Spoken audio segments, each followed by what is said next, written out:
位观众朋友，大家好，欢迎收看《Go Go Go》好不好？我是民主，今日民主来到主动，来请客家动经典的文料，就是了解客家激酱。要来找这个阿金姐，她是做激酱的传奇人物哦，跟我一起来去找阿金姐吧。讲到客家激酱呢，就要欢迎我旁边这客家激酱的经典人物，就是阿金姐。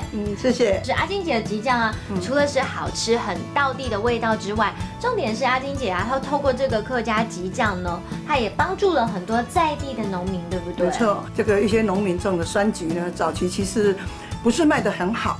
那因为我做了激酱以后呢，我就用保证价格收购，让小农们有收入。但阿金姐，今天我们有一个任务，要叫观众朋友讲客家话。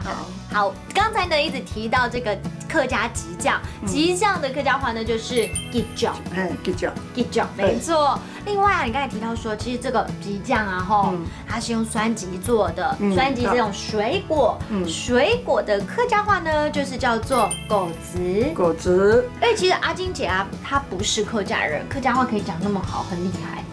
入境随俗，入境随俗嘛，对不对？另外呢，我们挑战观众朋友，我们来学一整句客家话，好不好？好。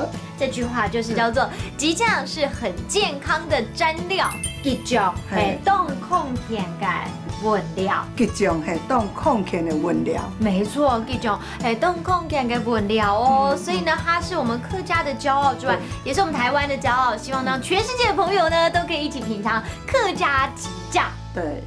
Hello， 各位朋友们，你有没有发现呢？这个客家激酱你们吃过吗？真的非常的好吃，它用在各种食材料理当中都很适合哦。当然，我们今天认识了新的词，对不对？一起来复习一遍吧。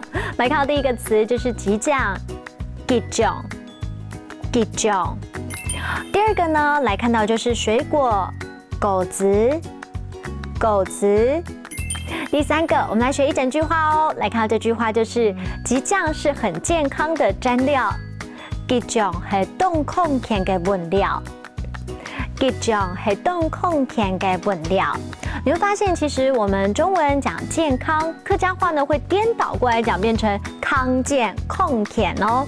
记在脑海里，多多练习吧。下次见了，拜拜。